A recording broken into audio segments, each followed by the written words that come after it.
Hey, what's up everybody? Welcome back, guys. Today's video is really straightforward. I've got my hands on the new Magnus 150 grain single bevel. We're gonna be testing it out of a crossbow, so stay tuned.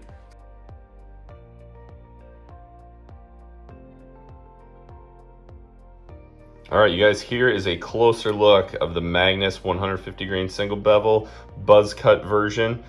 Just want to say thanks to the folks over at Magnus for sending me these. Just to be perfectly transparent with you guys, they did send me a couple packs of these heads to test for you guys for free. So thank you, Magnus.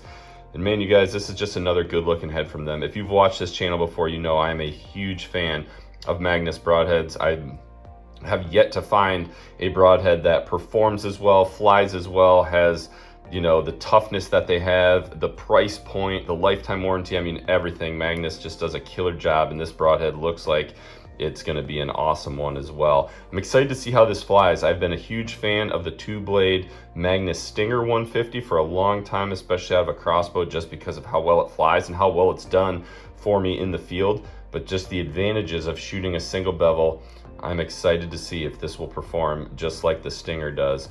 So they use the same aluminum that they've used for a long time in all their ferrules. It's a really good, tough ferrule. Even though it's aluminum, you guys, I have yet to bend a ferrule, and I've hit some hard stuff. I've had, you know, arrows skip off the ground, end up in trees, or hitting rocks and stuff like that after passing through a deer, and the ferrules have held up really well. The blades on these are 420 stainless, which I really like, so that's a good steel for a broadhead. It is tough, it holds a really good edge, but it's also not super hard, which makes it easy to resharpen.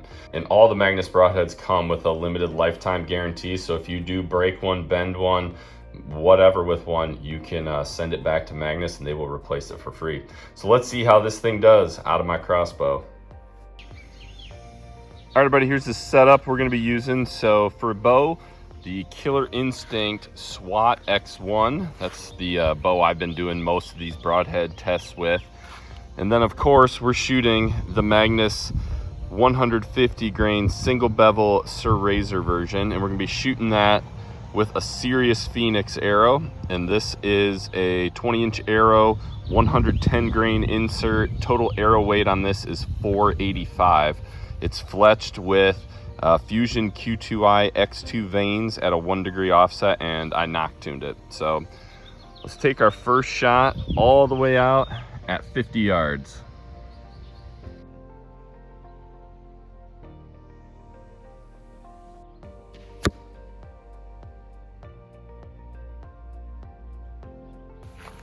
Absolute money at 50. There's actually quite a bit of glare, you guys, so I'm kind of in the sun and the target's in the shade, so it was actually pretty tough for me to see this black triangle, but I did my best. This is definitely within what I would feel like is some potential user error on my part, just looking kind of through sun into shade here. So we can back it up a little bit. Let's try a little further. All right, we're gonna try this with a piece of paper and a circle Sharpied on there. Hopefully I can see that. I just Sharpied basically using a roll of tape here.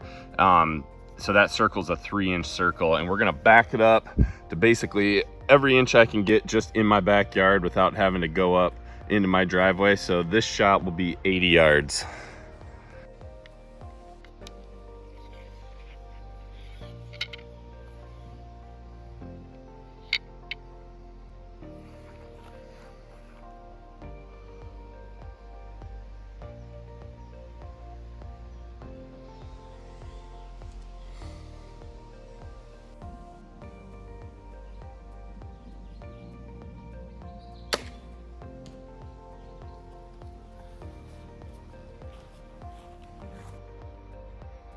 All right, you guys, here we are, our 80-yard shot.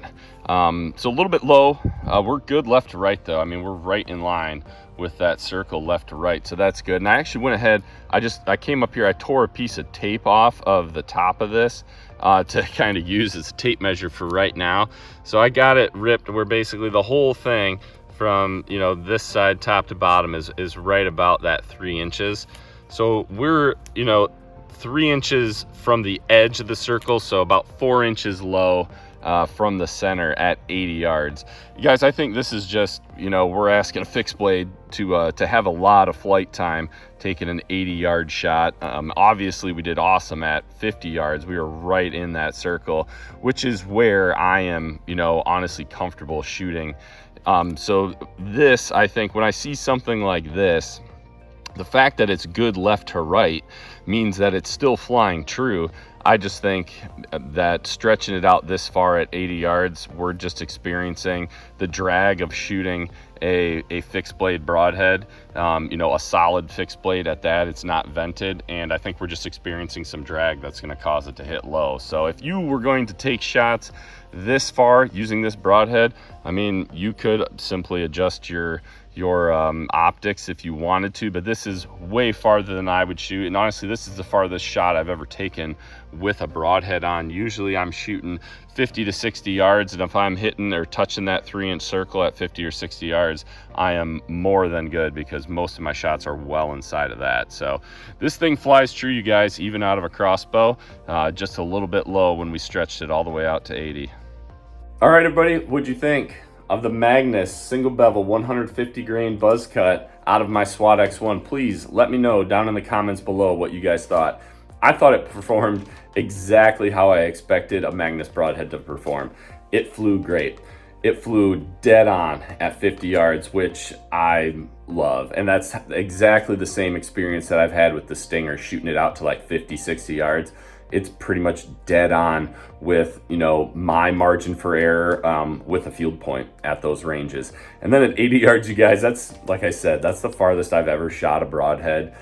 I really just think that it's just getting stretched a little too far, maybe for a fixed blade, maybe for a solid fixed blade. I think drag was just catching up with that. And there might have been, you know, some drag on that 50-yard shot too, where we were a little bit low, but definitely not bad. I think we just amplified it when we got out to 80 yards, but it was still flying true. When it is just hitting low, but doing good left to right, that is telling me that the arrow is flying good. It's just experiencing drag, and it's going to be shooting, or your point of impact is going to be a little bit lower than your field point. I've seen that on other broadheads, shooting them at that 50, 60 yard range, or even closer, sometimes even 40 yards. They've just got too much drag. Sometimes the crossbows push them too fast, and they just shoot low.